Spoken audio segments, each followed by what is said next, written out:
माता काल रात्रि की कथा। नमस्कार भाइयों बहनों और मित्रों, जय माँ गायत्री। आप सभी का मेरे YouTube चैनल शुभकर माही अष्टो में स्वागत है। आज के इस वीडियो में सुनेंगे माता काल रात्रि की कथा। सप्तमी का जो दिन होता है वह माता काल रात्रि को समर्पित होता है। इनकी कथा श्रवण करने से तथा इस दिन इनका पूजन अर्चन करने से शत्रु बाधा जैसी समस्याएं समाप्त होती हैं। माता दुर्गा का सप्तम रूप ही माता कालरात्रि है।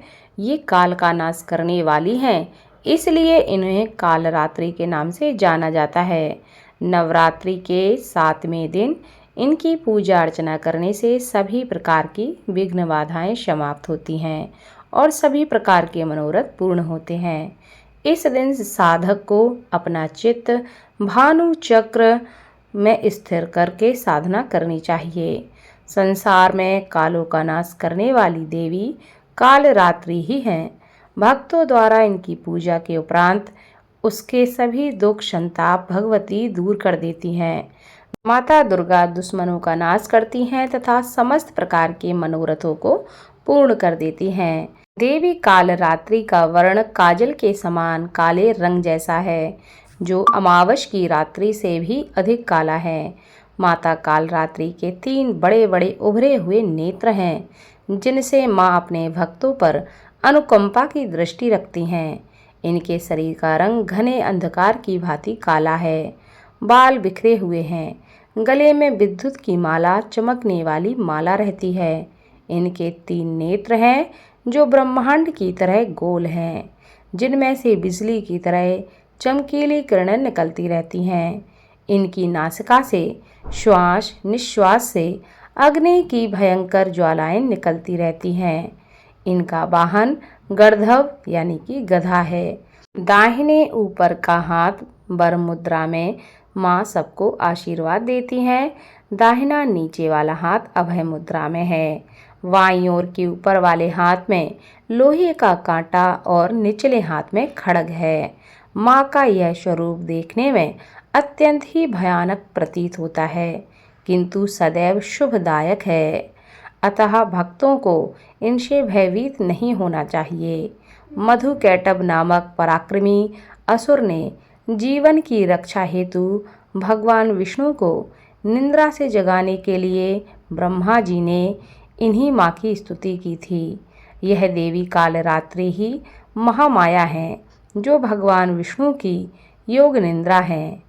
इन्होंने ही सृष्टि को एक दूसरे से जोड़ रखा है।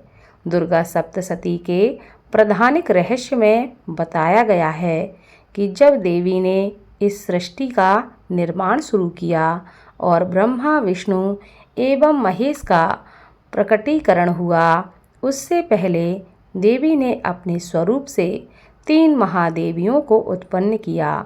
सर्वेश्वरी महालक्ष्मी ने ब्रह्मांड को अंधकारमय और तामसी गुणों से भरा हुआ देखकर सबसे पहले तमसी रूप में जिस देवी को उत्पन्न किया, वह देवी कालरात्रि ही है। देवी कालरात्रि ही अपने गुण और कर्मों द्वारा महामाया, महामारी, महाकाली, क्षुधा, तृषा, निंद्रा, त्रष्टा, एक बीरा एवं दुर्तत्याया कहलाती हैं। माता कालरात्रि के पूजा विधान में शास्त्रों में ऐसा वर्णित है, उसके अनुसार पहले कलश की पूजा करनी चाहिए, फिर नवग्रह, फिर दक्ष दिक्पाल देवी के परिवार में उपस्थित देवी देवता की पूजा करनी चाहिए, फिर माता कालरात्रि की पूजा करनी चाहिए।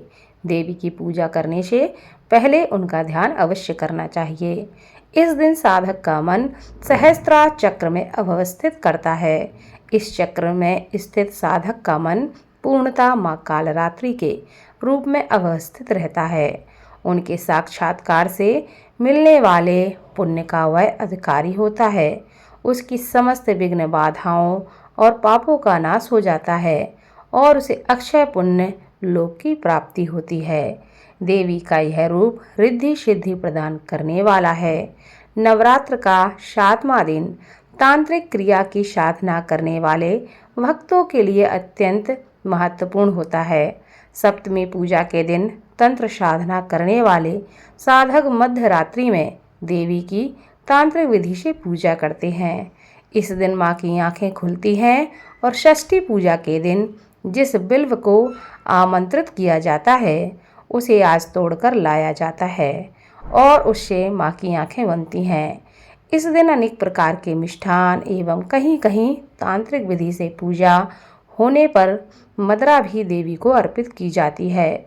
सप्तमी की रात्रि सिद्धियों की रात्रि कही जाती है। माता काल रात्रि की उपासना से ब्रह्मांड की सारी सिद्धियों के दरवाजे खुलने लगते हैं और तमाम असुरी शक्तियां उनके नाम के उच्चारण से ही भयभीत होकर दूर भागने लगती हैं। इसलिए दानव, दैत्य, राक्षस और भूत प्रेत उनके स्मरण से भाग जाते हैं। इनकी पूजा करने से ग्रह बाधाएं भी दूर होती हैं और अग्नि, जल, जंतु, शत्रु और रात्रि भय भी दूर हो जाता है। इनकी कृपा से भक्त हर प्रकार के भय से मुक्त रहता है। बोलो माता काल रात्रि की जय।